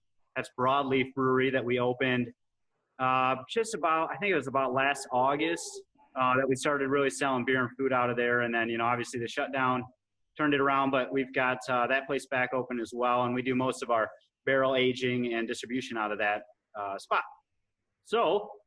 So hey, real quick, is everybody seeing him in big screen now, or is it still small? There's Ward. Are we good? Yeah, we got deliveries being made over here, so it's exciting. Can anybody hear me? Yeah. Have they gone full screen? I tried to put them in presenter mode, so I wasn't sure if it was working. We can hear. Okay. All right. Yep. Okay, go ahead. Sorry about that. All right, thanks, guys. Go for it. Okay, so I'm going to pick you guys up now and take you for a little tour around the brewery. We're going to start, I guess I can start real quick with a bit of history of Brewery Vivant. So we opened December 20th of 2010. I think we had 3 beers on tap, and I don't even think we had any food offerings, but it was was a pretty different time a decade ago. You know, we opened with community tables because we wanted everyone to sit next to each other and share a beer, and we had people requesting not to do that. Now that, you know, obviously post-COVID, the community tables don't quite work the same way they used to for a little while here, but you know, we made the intention to be a sustainably run business right out of the gate. So that meant doing things differently than a lot of businesses prior to us. You know, things like donating 1% of our gross sales to charity every year, being an active participant in our neighborhood, supporting our local elementary school, you know, and then also everything operationally, from trying to save and reuse as much water as possible, conserving energy, creating renewable energy, composting, using, you know, sustainably produced products. And then my favorite as the finance director is purchasing local. So, you know, I'm a big believer in that reinvesting in the local community through business really generates, you know, great relationships, and also, you know, keeps the money in our community. So because we distribute our products statewide, every time we send a truck over to Ann Arbor or down to Kalamazoo or up to the UP, you know, we're bringing those dollars from that area right back here to Grand Rapids and turning around and investing them in local businesses. And then, you know, through those relationships, those businesses come right back into the pub and show it off to their clients, and it makes for a really nice circular economy. So, you know, we've been open now for 10 years. We've grown a ton. We employ about 100 people. We've got the 2 locations. We sell beer all throughout the state. We've got our new brand called Broadleaf that we're spinning up, and we did some distribution earlier this year out in the market a bit. But if you guys do want that beer, I recommend going over and checking out the Broadleaf location, 29th Street in Lake Eastbrook. So what I'll do now is just flip the camera around, and I'm going to run you guys through the beer making process. You know, Jacob's leaving so I can fake what I don't know. I've been doing that for 20 years, man. Cool. So I'll, you know, we operate our brewery in about a 3,500 square foot facility. You know, pay no attention to the chefs out here, but you guys can see our, silo out there. So all beer. Solar panels, very nice. That's right. Yep, solar panels right up top. They're working hard today, which is great. You know, so, you know, beer is made out of 4 ingredients. You know, traditionally it's malted barley, hops, water, and yeast. What makes Brewery Vivant a little bit different is that we utilize, you know, traditionally a more Belgian style strain of yeast, which gives us a bit of our signature flavor. And then we really experiment a lot with different malts, and more recently have been experimenting a lot with different hops. So you've noticed our offerings have changed consistently throughout the time that we've been in business, and they will continue to change moving forward. But we've always sort of got that bend towards, you know, sort of the more farmhouse, the funky stuff. So what I'm showing you guys here, if you follow that white PVC line, that's an auger that brings in our grain from out in the silo. The first step we do is crush that grain from whole kernels down into, let me see here, if I can turn this on, I'll turn the mill on. We crush it in our mill down into little splintered husks, and those will land in the big tan hopper there in the back. And then we've got another auger right here that comes up and takes it over to our brew house. So the brew house is where, you follow the little auger, the brew house is where the really the process truly begins with creating what's known as wort, W-O-R-T, and essentially that's sugar water. So our first vessel here, known as the mash tun, is where we'll mix the grain with, you know, about 140 degree water.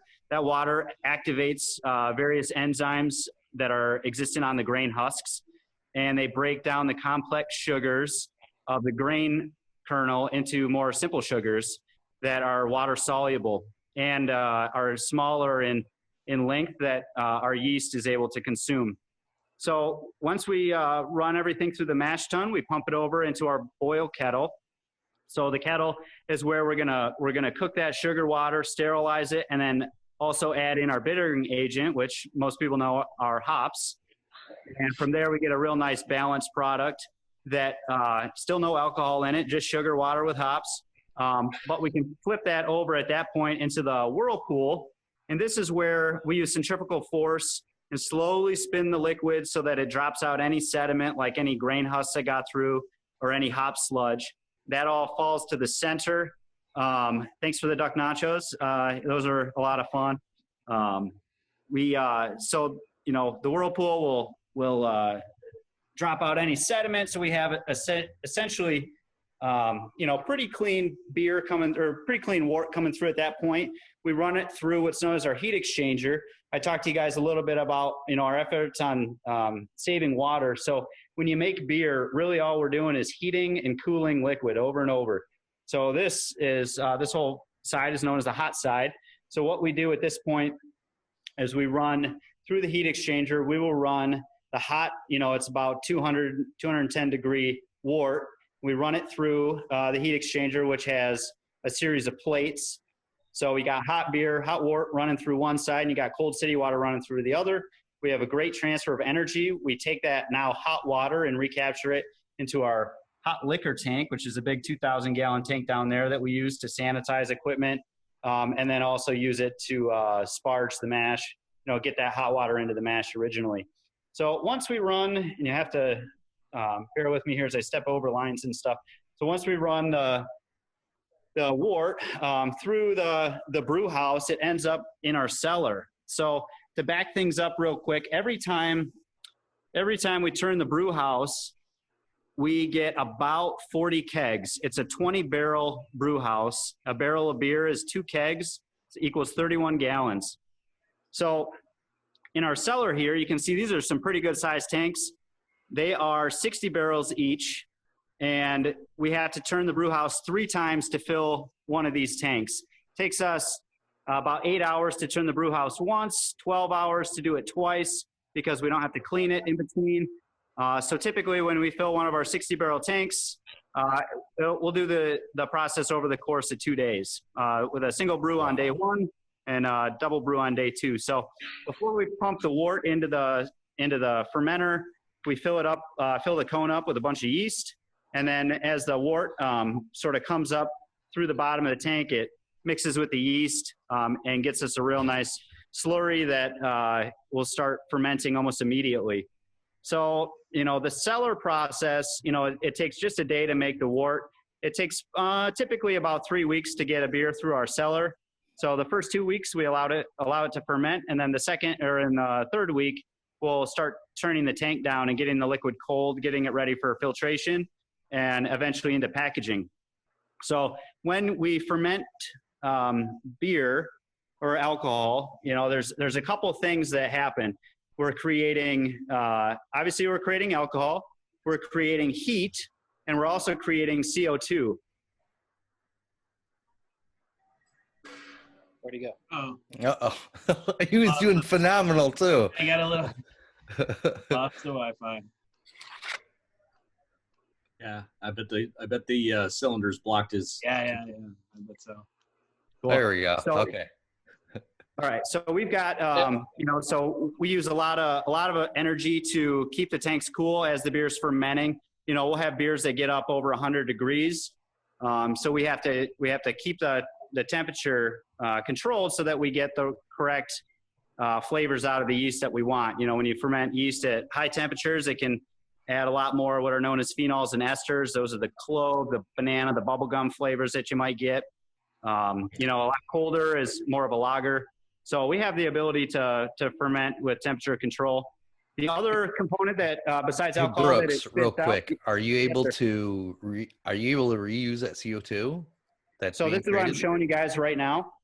So we have a CO2 reclamation system that was designed here in Grand Rapids, and is being currently the technology is being spun up to large scale, and I think Stan is going to be using it to create a new type of battery. They're using CO2, or I think it's just compressed carbon to make a new type of battery or something. Anyway, he's real excited about it. But yeah, this is one of our traps. So, you know, foam comes out, we split the foam out of the CO2, and then we're able to pump all the CO2 back.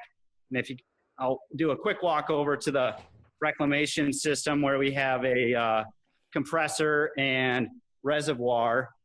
You can see it's this big blue guy over here is our condenser. So we run the CO2 into there, it condenses down, we compress it, and then it lands back in our CO2 tank there. So when you ferment beer, you produce about 4 times as much CO2 as you need to carbonate the beer. So we use the additional CO2 to purge tanks. You know, you want to get the oxygen out of a tank before you fill it with beer.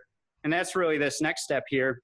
Once the beer is done fermenting, we'll run it through what's known as our centrifuge. This is one of many types of filtration systems that breweries use. You know, you got the big bowl and the cone, and it just spins the beer real fast, dumps everything out, you know, this little line here that. Uh-oh.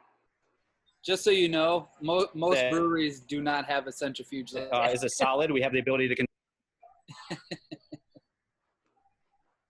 Yeah, I've just real quick from my perspective of someone who likes beer, I've done probably 10 tours and I've never seen that in any of them. It's a brewery of our size very, very rarely has a centrifuge. It's a very nice little tool. So. I've only seen one of those that big at a biodiesel plant. Yeah. They also use them to make fish witches for McDonald's. Figure that one out. So once we run it through the centrifuge, we'll fill it up in these bright tanks. You can see they're all flat bottomed instead of conical. You know, essentially these tanks are used for carbonating and then running either out into kegs or into our packaging line. So you can see here's here's how all the beer gets in cans. Here's how the beer got in the cans that you guys are drinking. We have our depalletizer. We'll put a pallet of cans in there. We'll run it up. It gets date coded up there in that cool purple thing. You know, everything's got a funny name. The pallet dispenser is called the Cannabis. The date coder is called the Twin Monkeys. I don't know, something. And then our line is called the Wild Goose. So it's, you know, if you guys ever watch How It's Made, this is how beer gets filled. So you take the can. First step is to purge it with CO2. Second step is use the fill head and it fills it right up.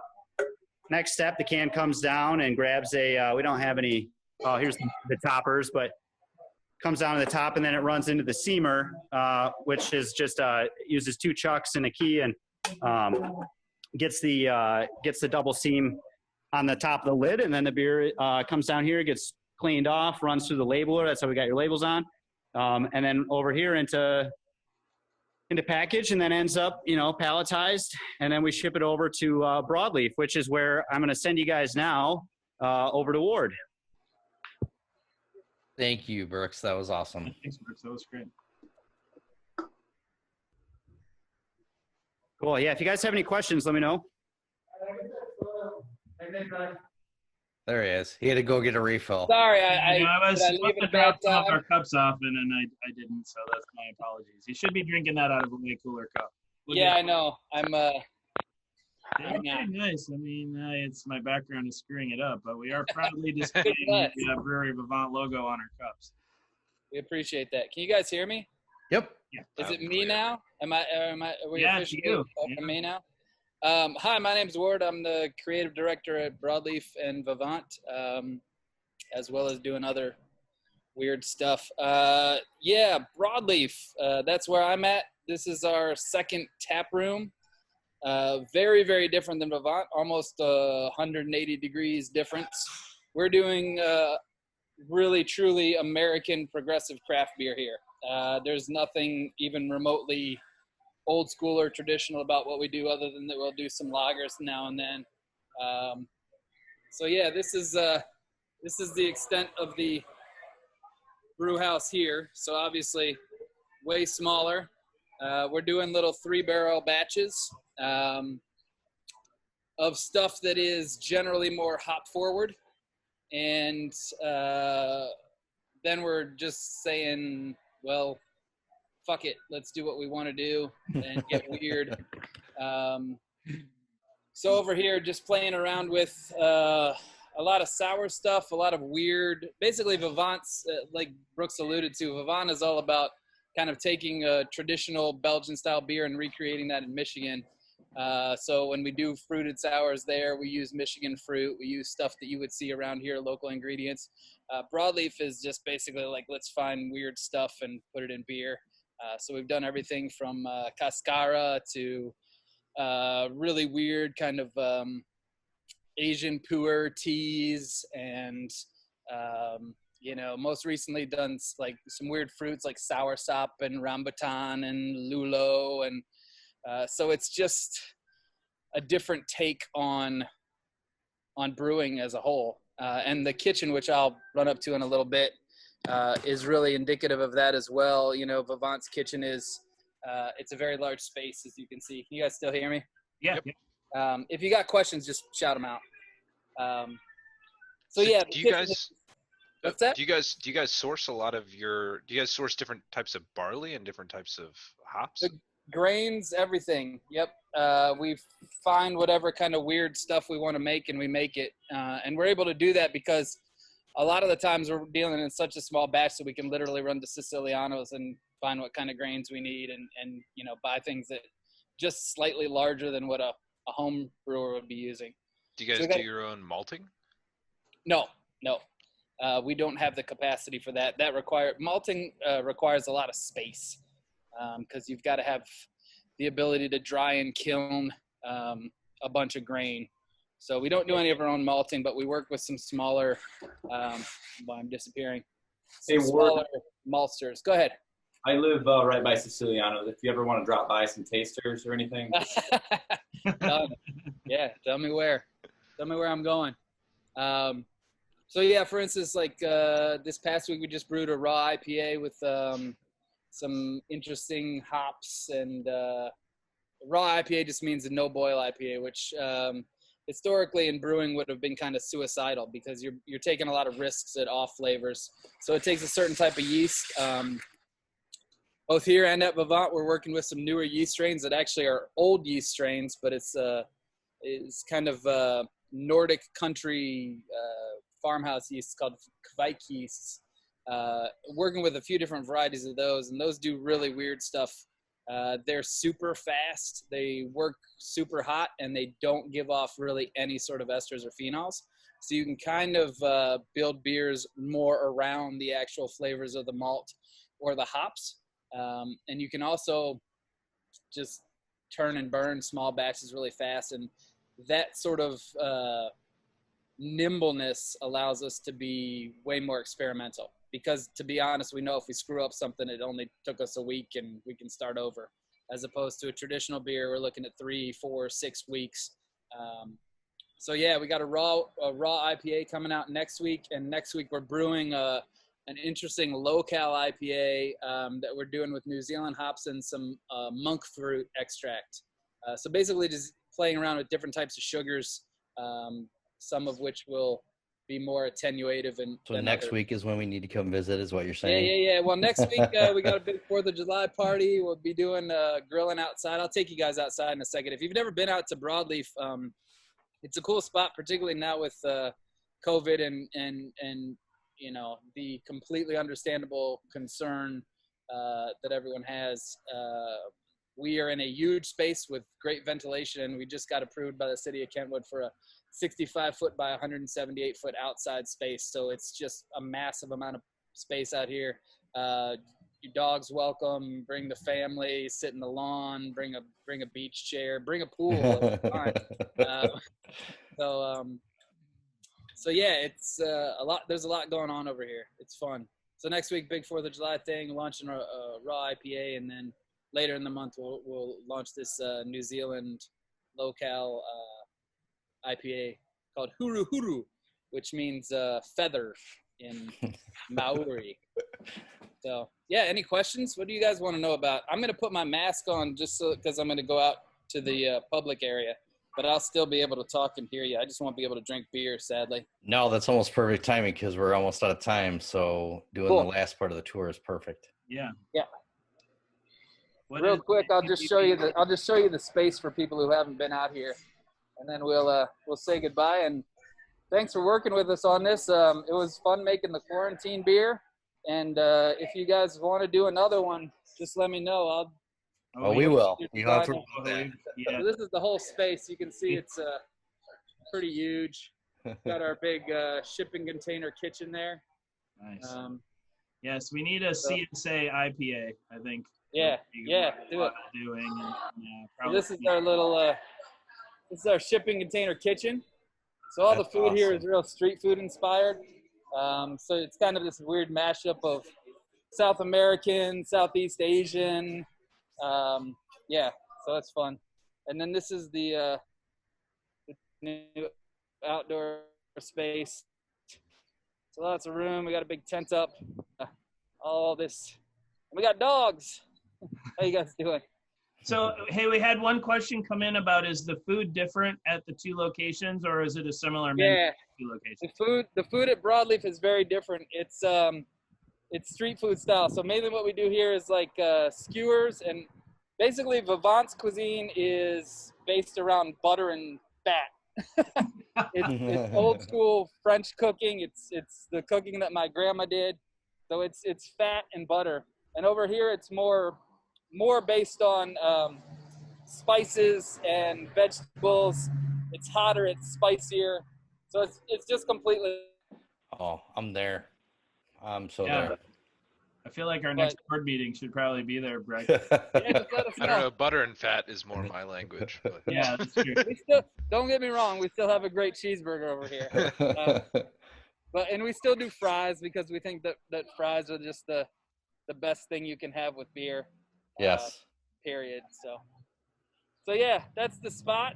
Hope to see you guys around and let us know when you wanna do an IPA. Yeah. I did have one question. Where is Broadleaf again? Oh, never It's out in Kentwood. We're out in Kentwood. It basically, you know where Trader Joe's is at 28th Street? Like right around the corner. Perfect. Yep.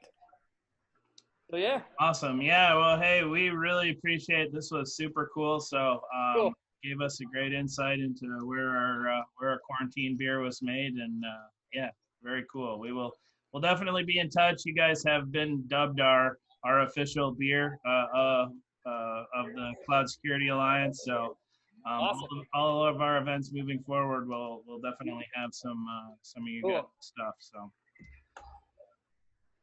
all right. We will let you get back to your day job. Thank you very much. Thanks, you guys. Appreciate it. Take care. Thank you. Bye. Thank you very much, guys. Yeah, thanks, Brooks. That was really cool. So appreciate it. We'll see ya. All right. So with that, we got just a couple minutes left for some I guess final thank yous and all that sort of good stuff. So again, you know, I wholeheartedly appreciate all of you spending some time with us. You know, when you do, again, this allows us to be able to, you know, to be able to do some of the stuff, to do some of the charity and all the other things. I mean, obviously without all of us cooperatively, there's nothing here. So I know everybody is busy, and I appreciate certainly everyone taking some time out to spend with us. I think we got we're going to be virtual for the foreseeable future. We're going to try to do some more cool stuff. You know, we'll, if anyone has any fun ideas or, you know, companies or other things that you think we could spotlight or do, please let us know. We're always certainly looking for new and fun ideas of things that we can do. And I don't know, Aaron, Lloyd, anything? I think we had a good time. Yeah, we did. This was fantastic. And again, like Matt said, thank you, everyone. We really appreciate you. And yeah, keep it going so we can keep bringing you guys these great events. Remember, support the organizations that are supporting our community. I'll always say that. We don't call anyone out by name. We're an open community, but you know, when you're making your technology decisions, remember the organizations that are supporting West Michigan. I think that's really important. So, all right, with that, everyone have a great evening, and be on the lookout for the next event and more information about Virtual CloudCon that will still be August 19th and 20th. With that, we'll see y'all later.